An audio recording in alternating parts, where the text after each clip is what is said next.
Hello दोस्तों, आप सभी का स्वागत है आपके इस YouTube channel after infinity maths पर। अब तक का हमने देखा था कि 2022 तक के हमने एमएससी एंट्रेंस में कॉम्प्लेक्स एनालिसिस के क्वेश्चन सॉल्व कर चुके थे। आज हम 2016 में आए हुए कॉम्प्लेक्स एनालिसिस के क्वेश्चन सॉल्व करने वाले हैं। 2016 में हमसे 4 से 5 क्वेश्चन पूछे गए थे। देखेंगे उन्हें कैसे सॉल्व किया जाता है। इनमें कुछ ट्रिकी भी है, कुछ याद करने के लिए भी है। बाकी हम इनका डिटेल सॉल्यूशन भी देखेंगे। और अभी मैं आपसे आशा करता हूं कि आप सभी की तैयारियां अच्छी चल रही होगी। 12 जुलाई को आपके एग्जाम की डेट अनाउंस हो चुकी है, टाइम टेबल अपलोड हो चुका है। तो आप सभी लोग अपनी तैयारियों को बेहतर बनाने के लिए और अपने सिलेक्शन के लेकिन श्योर हो जाइए। श्योर तो नहीं, मतलब ऐसा नहीं कह सकते कि आप मेहनत करेंगे उसी पे डिपेंड होगा सब चीज़। तो चलिए देखते हैं 2016 के एमएससी एंट्रेंस के क्वेश्चन। और आप सभी को ये पीडीएफ हमारे Telegram channel after infinity mathematics पर मिल जाएगी। लिंक डिस्क्रिप्शन में दिया हुआ है, आप वहां से जाके ज्वाइन कर सकते हैं। चलिए हम पहला क्वेश्चन देखते हैं आज का। दोस्तों यहाँ पर हमसे पूछा गया है कि फंक्शन दिया है एक w बराबर एफ जेड। इसके पोलर फॉर्म में डेरिवेटिव के बारे में पूछा गया है कि पोलर फॉर्म में डेरिवेटिव बताना है इसका। दोस्तों ये डायरेक्ट जेपीएच से क्वेश्चन है। जेपीएच में इसे सॉल्व करके दिया हुआ है। W बराबर एफ जेड अगर हमारे पास रहता है तो इसका पोलर फॉर्म में डेरिवेटिव होता है हमारे पास D W by D Z equal to में del W by del R into में E raise to power minus iota theta and which is equal to में del W by del theta into में iota by are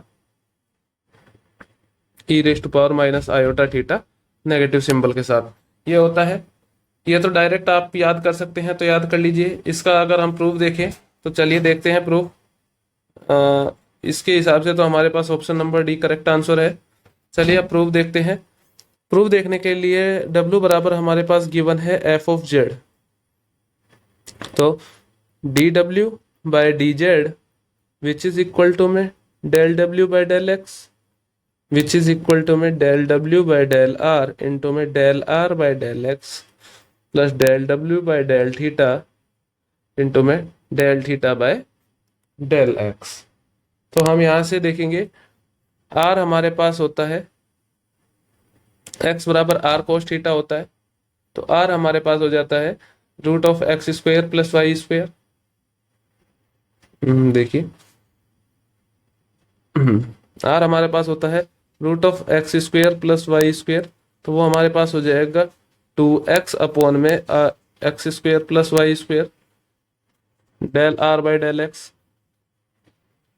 and हमारे पास होता है theta is equal to tan inverse y by x.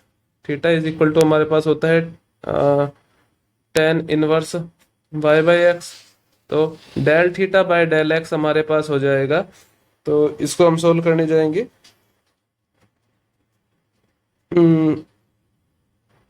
One upon under root, okay under root नहीं आएगा, one upon one plus y square by x square जो कि हमारे पास हो जाने वाला है एक्स स्क्वेयर अपॉन में x square plus y square. यहाँ से अगर हम देखेंगे इसे तो ये हमारे पास बनेगा एक्स की जगह हम आर कोस थीटा रख देते हैं। Again R square cos square theta upon में आर स्क्वेयर बचेगा जो कि हमारे पास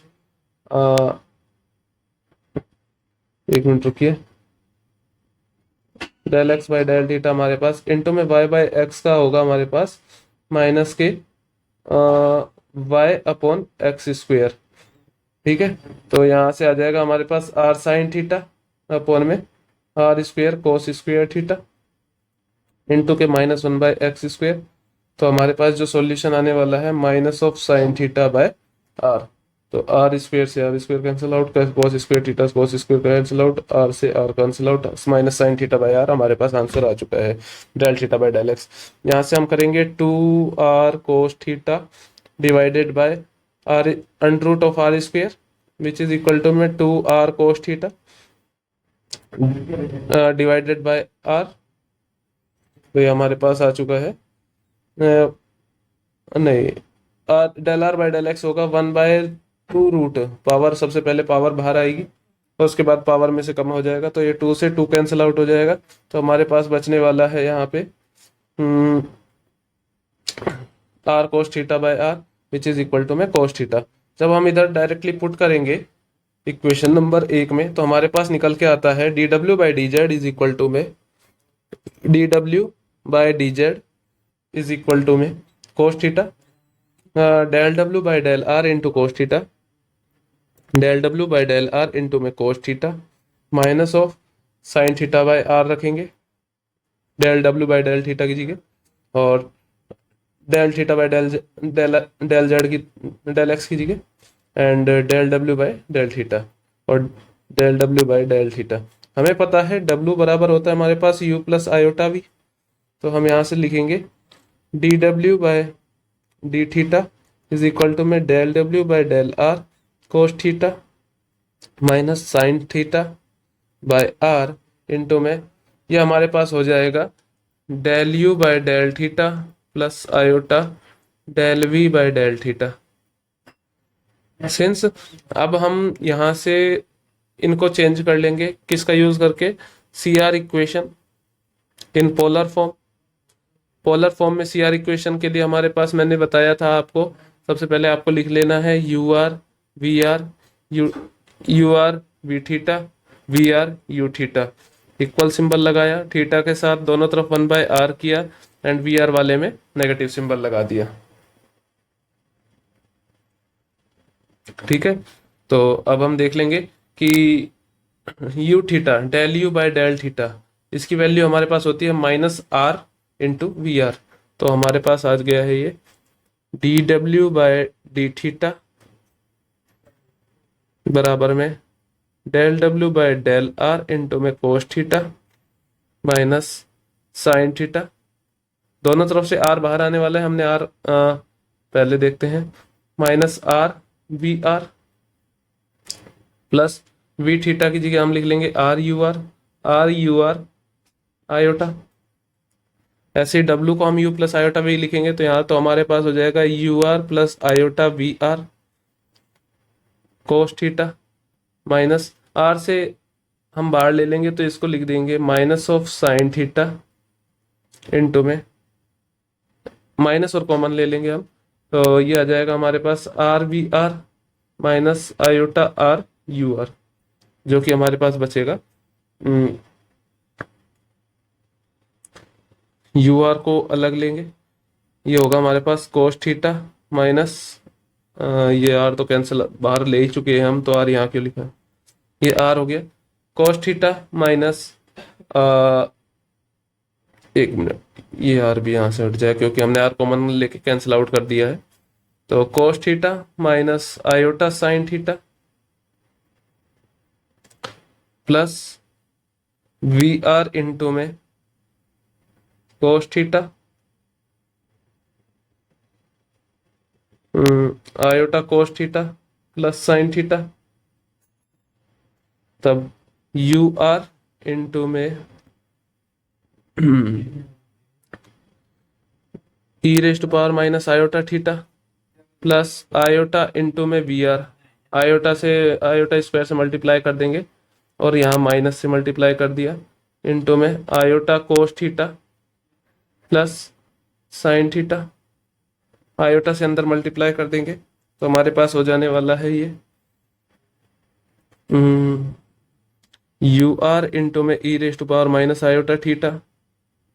एक काम करते हैं, हाँ, तो आयोटा से अंदर मल्टीप्लाई करेंगे, इससे बढ़िया हम आयोटा ही अंदर से कॉमन ले लेते हैं, तो यहाँ पे हमारे पास हो जाएगा, ये तो प्लस छोड़ेंगे इसे ऐसा कैसा, एंड यहाँ पे हम करेंगे अंदर आयोटा जब कॉमन लेंगे बाहर, तो आयोटा से ऊपर नीचे मल्टीप्लाई कर देते हैं यहाँ पे,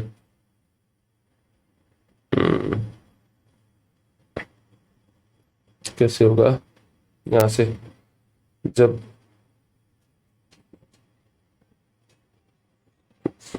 ये होगा यहाँ से, यहाँ पे माइनस ऑफ आयोटा स्क्वायर कर देते हैं जिससे आयोटा बाहर हो जाएगा, तो ये आ जाएगा हमारे पास इसकी जगह हम लिख देंगे माइनस ऑफ आयोटा स्क्वायर। ये आपको जैसे आप करते हो तो आपको खुद को ही ध्यान आता है कि एडजस्टमेंट किस तरह से करने हैं। तो हमारे पास आ जाएगा आगे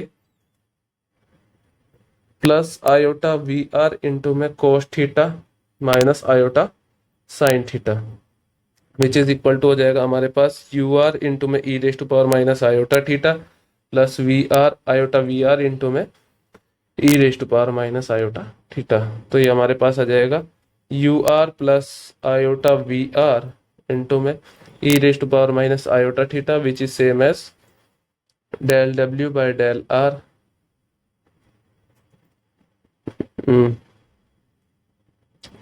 del W by del R into में E raise to power minus iota theta. Similar way में हम डेल बाय डेल थीटा के लिए प्रूव कर लेंगे। सिंपल क्वेश्चन है ये, आप थोड़ा सा कीजिए इसे तो आपको भी पता लगेगा कि किस तरह से आयोटा का सब्स्टिट्यूशन करना होता है, किस तरह से चेंज करना होता है। इधर जब डेल थीटा के रेस्पेक्ट में चेंज करेंगे तो यहाँ del W by del theta आएगा into del theta by del X, del W by same चीज रहने वाली है। ये तो यहाँ पे कोई चेंज नहीं होगा, इक्वेशन वन सेम रहने वाला है। चेंज होगा जो यहाँ पर होगा जब हमने यू आर और वी आर की फॉर्म वी आर के लिए वैल्यू रखी है। मतलब हमने इधर यू थीटा और वी थीटा को एलिमिनेट करके यू आर और वी आर की फॉर्म में लाए थे। अगर हम जब del W by del theta के लिए सॉल्व करेंगे तो हम यू आर और वी आर की वैल्यू ये 1/r v theta and minus 1/r u theta put करेंगे और सॉल्व करेंगे। तो आप देख लीजिएगा इसे। चलिए अब नेक्स्ट क्वेश्चन देखते हैं। नेक्स्ट क्वेश्चन में हमसे बोला गया है under the transformation f z is equal to z square. हमें एक ट्रांसफॉर्मेशन दिया गया है, ट्रांसफॉर्मेशन है f z is equal to z square, एक ट्रांसफॉर्मेशन गिवन है। The line real z is equal to constant, एक लाइन दी गई है, line real part of Z is equal to constant. इसका मतलब है जेड अगर हमारे पास एक्स प्लस आयोटा वाई है तो एक्स बराबर कॉन्स्टेंट गिवन है हमें, ठीक है। In Z plane transformed into a curve in W plane. X बराबर कांस्टेंट को ये किसी डब्ल्यू प्लेन में कहाँ मैप करेगा, किस कर्व पे, तो वो फाइंड करना है हमें। सबसे पहले हम देखेंगे कि डब्ल्यू बराबर होता है हमारे पास एफ ऑफ जेड, जो कि हमें दिया है Z square, X plus iota Y का स्क्वेयर। तो U plus iota Y, U plus iota V is equal to में x square minus Y square plus 2 iota X Y. Open कर लिया हमने, X square plus iota square हमारे पास negative हो जाएगा। अब कंपेयर कर लेंगे हम रियल पार्ट को रियल पार्ट से, इमेजनरी पार्ट को इमेजनरी पार्ट से। तो यू हमारे पास आ जाएगा x square minus Y square and v हमारे पास आ गया 2 आयोटा एक्स वाई। आयोटा नहीं आएगा क्योंकि हमने तो केवल कंपेयर किया है। सिंस हमारे पास x बराबर कांस्टेंट गिवन है तो u बराबर में हो जाएगा x c square minus Y square and v बराबर हमारे पास हो जाएगा 2cy, जो कि हमारे पास होगा v स्क्वेयर बराबर में 4c square y square. Y square की वैल्यू हमारे पास हो जाने वाली है v square by 4c square is equal to में वाई स्क्वेयर। तो यहाँ से आ जाएगा u इज इक्वल टू में c square minus v square by 4c square, जो कि हमारे पास हो जाएगा B square by 4c square बराबर में सी स्क्वेयर माइनस यू, तब v बाय 2c का होल स्क्वेयर बराबर में minus of u minus c square. Clearly हम देखेंगे कि ये हमारे पास कुछ इस तरह से डब्ल्यू प्लेन में एक पैराबोला की इक्वेशन दिख रही है। अगर हम वाई प्लेन में देखने जाए वाई स्क्वायर बराबर में -4ax टाइप की कुछ इस तरह से हमारे पास ये इक्वेशन दिख रही है जो कि एक पैराबोला होता है। तो हमारे पास option number C correct answer होगा। नाउ हम नेक्स्ट क्वेश्चन देखेंगे। अगर आपको क्वेश्चन में कोई भी डाउट रहता है तो आप कमेंट सेक्शन में आसानी से पूछ सकते हैं। हम नेक्स्ट क्वेश्चन देखेंगे। अब नेक्स्ट क्वेश्चन में हमसे इंटीग्रल की वैल्यू के बारे में पूछा गया है कि इंटीग्रल हमारे पास किस तरह का होने वाला है। देखते हैं एक बार।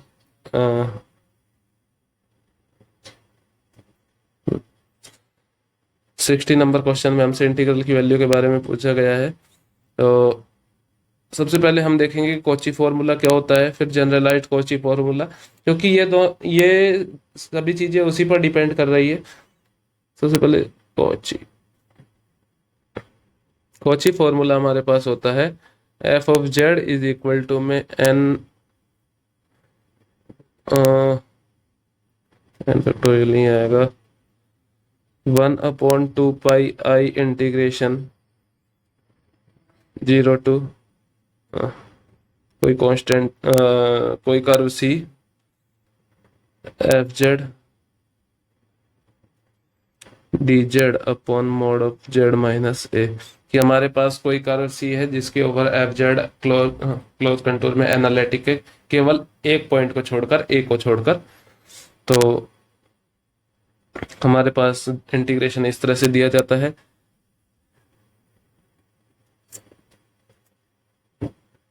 जनरलाइज्ड कॉची फॉर्मूला, इसमें हमने केवल नॉर्मल की बात की थी, यहाँ पर हम डेरिवेटिव की बात कर लेंगे। F nth prime of a, f nth prime at a which is equal to में N factorial upon 2 pi i integration of C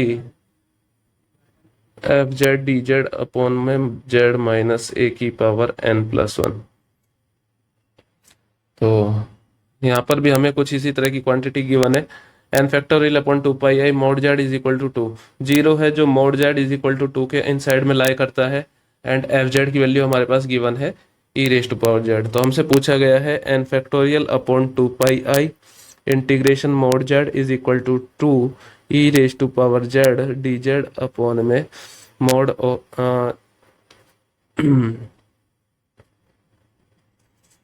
Z की power n+1 d z, mod of z equal to 2 हमारे पास given है।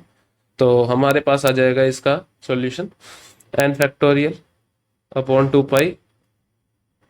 तो हम just formula से देखेंगे, हमारे पास आ जाएगा इसका डी की power n by d x की डी जेड की पावर n इंटू में e raise to power z at z equal to 2, z equal to 0, z बराबर 0 पर। तो e की पावर जेड का कितने ही टाइम डेरिवेटिव कर लो वो e की पावर जेड ही रहने वाला है, a की power z at z equal to 0 which is equal to में सेम 1। तो हमारे पास option number B correct answer हो गया। नाउ हम नेक्स्ट क्वेश्चन देखेंगे। अगेन रेजिड्यू का क्वेश्चन है, सेम क्वेश्चन हमने लास्ट सेशन में देखा था, कि सेम नहीं था, इसी तरह के कॉन्सेप्ट पे बेस्ड था, कि हमारे पास गिवन कर्व कुछ इस तरह का ही था, f z is equal to में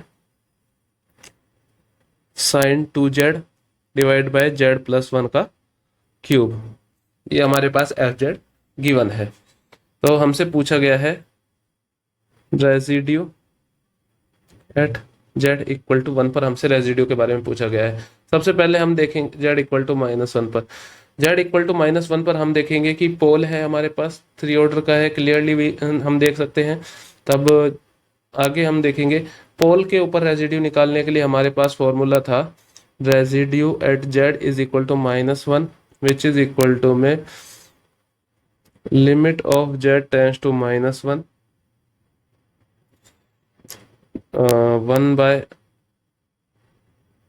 1/2 फैक्टोरियल इंटू d2/dz2 इंटू में z+1 का cube sign 2z bye z+1 का होल क्यूब, इस तरह से था। क्यों? क्योंकि हमारे पास अगर z बराबर a पर पोल होता है m ऑर्डर का, z बराबर a पर पोल है, तो residue at z equal to a हमारे पास होता है limit z tends to a 1/m-1 factorial dm-1/dz की पावर m-1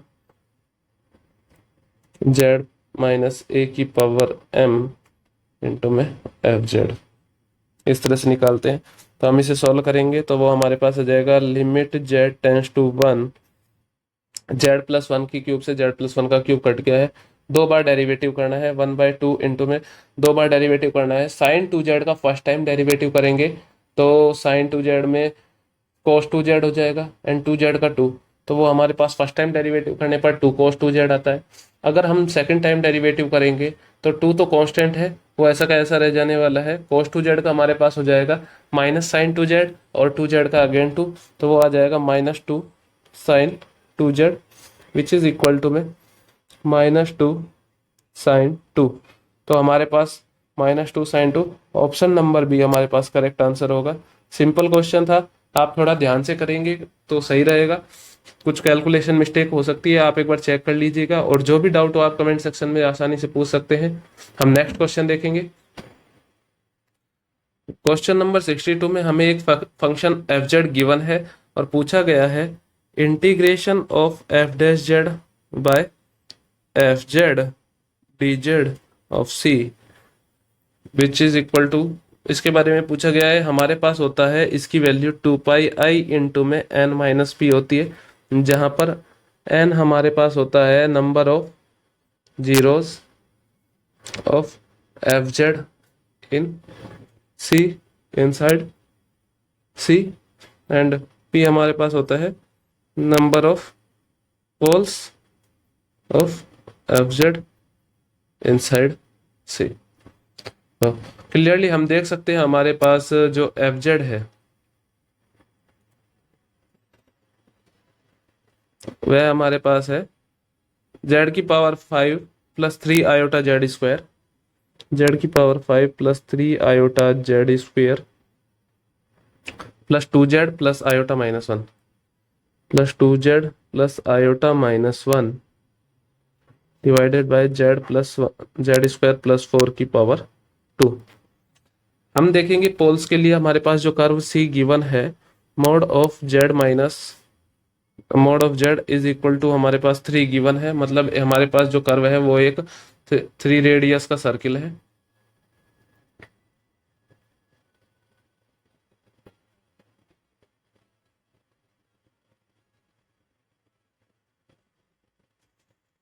हमारे पास ये एक 3 रेडियस का हमारे पास एक सर्किल आ गया जिसका सेंटर O है और रेडियस इसकी 3 आ गई। तो हम देखेंगे कि z, इसके सबसे पहले पोल 4 पोल्स। क्लियरली हम इसका ऐसे भी कर सकते हैं कि हमारे पास, वैसे तो इतना डीपली नहीं पूछा जाता है, कई बार क्या होते हैं कि हमारे पास जो पोल्स है और रूट है वो कर्व सी के बाहर हो जाते हैं तो गड़बड़ हो जाती है। तो वैसे अगर हम क्लियरली देखा जाए तो 5 हमारे पास नंबर ऑफ जीरोस होंगे क्योंकि 5 डिग्री की पोलिनोमियल है, और पोल्स हमारे पास 4 होंगे, तो 5 - 4 into 2πi equal to 2πi। Directly देखें तो हमारे पास 2πi आंसर आ रहा है, जो कि हमसे हमारा मैच भी हो रहा है।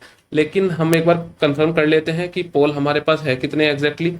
Z square plus 4 is equal to 0 करने पर, का स्क्वेयर इक्वल टू 0 करने पर z square is equal to -4 -4, तो z is equal to +-2 iota +-2 iota. इसका मतलब हमारे पास दो पोल लाई करेंगे, 2 आयोटा पर 2 आयोटा सेकंड ऑर्डर पोल होगा, -2 आयोटा सेकंड ऑर्डर पोल होगा, तो टोटल पोल्स हमारे पास हो जाएंगे 4 पोल हो गए हमारे पास, 2 आयोटा -2 आयोटा -2 आयोटा। ठीक है, अब हम जब रूट की बात, जीरोस की बात करेंगे, f(z) को हम कुछ इस तरह से लिख लेते हैं φz बाय ψz। अब हमें φz के जीरोस की बात करनी है, fz के जीरोस इक्वल टू φz के जीरोस। φz हमारे पास है z की power 5 plus 3 iota z square -3 minus of 3 iota z square plus 2z plus iota -1 2z plus iota -1। हमारे पास φz दिया हुआ है इस तरह का। हमें इसके रूट के बारे में बात करनी है, कहाँ पर, मोड z इक्वल टू 3। इस तरह के रूट ज्ञात करने के लिए हमारे पास एक वेल नोन थ्योरम है, रोशे थ्योरम। रोशे थ्योरम को अभी हम यूज करना सीख लेंगे इस क्वेश्चन में, किस तरह से देखा जाता है।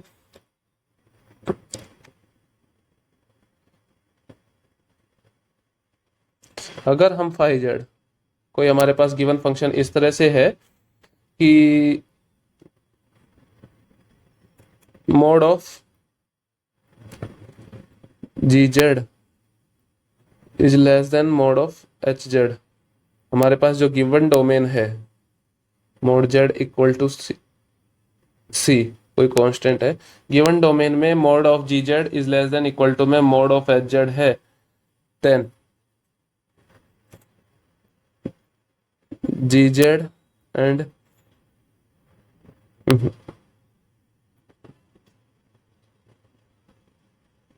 एक मिनट, इसका डायरेक्ट पहले स्टेटमेंट देखते हैं। Let g z and h z are two analytic function defined on a domain D and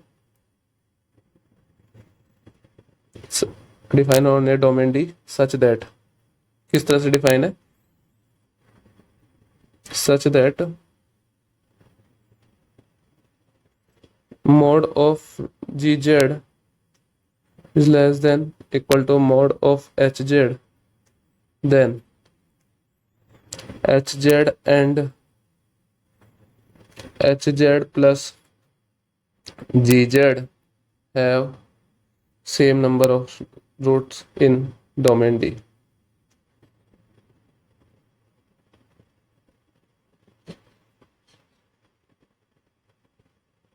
ये हमारे पास सॉल्यूशन है।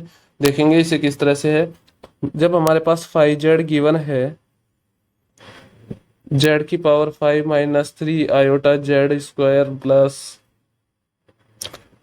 2z plus iota minus 1 given है, हम यहाँ से ले लेते हैं एच जेड, हमारे पास z की पावर 5 हो जाएगा क्योंकि mod of z less than mod of z equal to 3 में के इनसाइड रीजन में,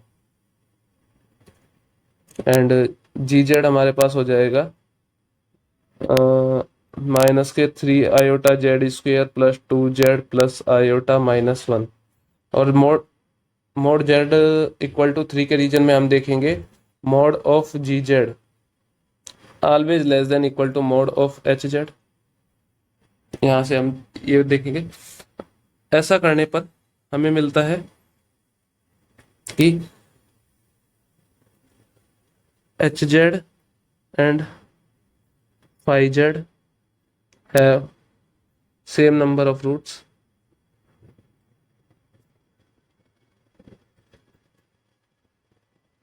दैट एम्प्लाइज एच जेड के पास हमारे पास एच जेड की पावर 5 है, जेड इक्वल टू 3 में एच जेड हमारे पास 5 जीरोज रखेगा। इसका मतलब है कि 5z के पास 5z has 5 zeros in mod z equal to c. तब हम हमारे इस थ्योरम का यूज कर सकते हैं, integration c f dash z by f Z D Z is equal to में 2 पाई आई इंटू में एन माइनस पी। ये सब हमने काम, एक मिनट ये देख लेते हैं, 2 पाई आई इंटू में 5 minus 4 which is equal to में 2 pi i. Option number B correct answer है। ये हमने रोशे थ्योरम का यूज और ये पोल्स, ये हमने केवल ये जानने के लिए किया था कि हमारे पास जो गिवन कर्व है जेड बराबर सी, जेड बराबर 3, उसके अंदर हमारे पास जीरोज और पोल्स हमारे सभी लाई कर रहे हैं या नहीं कर रहे हैं। हम नेक्स्ट क्वेश्चन देखेंगे अब, चलिए देखते हैं दोस्तों। नेक्स्ट क्वेश्चन में हमसे लॉरेंट सीरीज के बारे में कहा गया है कि mod z less than 1 greater than 0 region में हमें लॉरेंट सीरीज एक्सपेंशन करना है। हमारे पास फंक्शन गिवन है f z is equal to 1 upon z square into में 1 माइनस जेड। तो हम देखेंगे कि 1 बाई जेड स्क्वेयर तो ऐसा कैसा रह जाएगा, 1 माइनस जेड को हम ऊपर ले जाएंगे। लॉरेंट सीरीज एक्सपेंशन करने के लिए हम डायरेक्ट एक्सपेंड कर देंगे इसे, तो 1 बाई जेड स्क्वेयर इंटू में समेशन इसका आता है 1 प्लस जेड स्क्वेयर प्लस अपसॉन, तो हम लिख देंगे 1 बाई जेड स्क्वेयर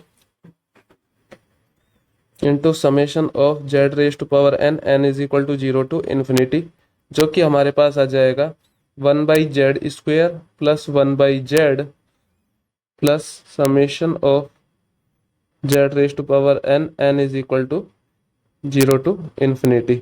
तो देख लेंगे हम कौन सा ऑप्शन हमारा करेक्ट है। तो हमारे पास option number D correct answer होगा, क्योंकि हम देखेंगे तो इसे सॉल्व कर लेंगे आगे। और 1/z² plus 1/z plus 1 plus summation n is equal to 1 to infinity z raise to power n, इस तरह का हमारे पास बन जाने वाला है। सिंपल क्वेश्चन था। आज का लास्ट क्वेश्चन हम देखेंगे। इस क्वेश्चन में एक बाइलिनियर ट्रांसफॉर्मेशन के लिए बारे में पूछ रहा है हमसे कि जो जेड प्लेन में के पॉइंट्स हमारे पास 0 माइनस आयोटा एंड -1 को डब्ल्यू प्लेन में आयोटा 1 और 0 पर मैप कर दे। तो सबसे पहले हम देखेंगे कि एक तो होता है हमारे पास कि हम इसका क्रॉस रेशियो निकाले कि लेट फोर्थ पॉइंट भी Z1 एंड इधर W1 पॉइंट ले ले, एंड निकाले कि Z1 minus Z2 0 minus of minus iota upon minus iota minus of -1 and -1 minus Z1 upon Z1 minus 0 is equal to में iota -1 upon 1 minus 0 into में 0 minus W1 into में W1 minus iota.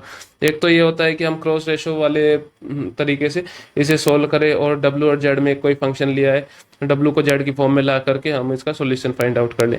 और दूसरा है कि जो सबसे simple तरीका होता है, हम जस्ट ऑप्शन में वैल्यू पुट करके देख लेते हैं कि हमें एक ऐसा ट्रांसफॉर्मेशन चाहिए जो z बराबर 0 को आयोटा पर सेंड करे, -1 को माइनस आयोटा को 1 पर सेंड करे एंड -1 को 0 पर सेंड करे।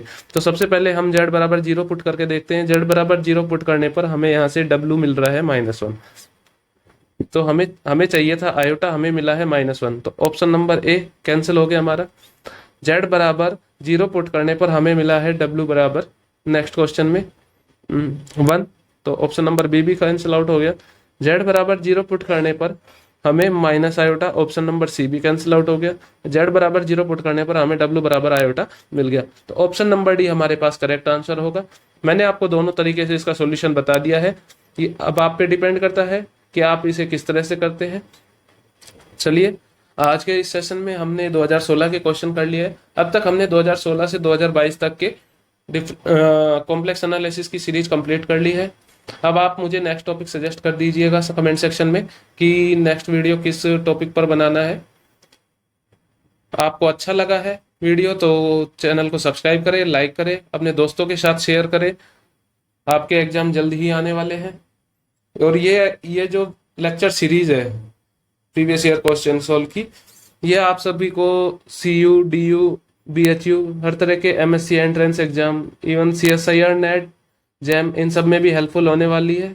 तो आप इनको ध्यान से करिएगा। चलिए ठीक है, मिलते हैं फिर नए क्वेश्चन के साथ।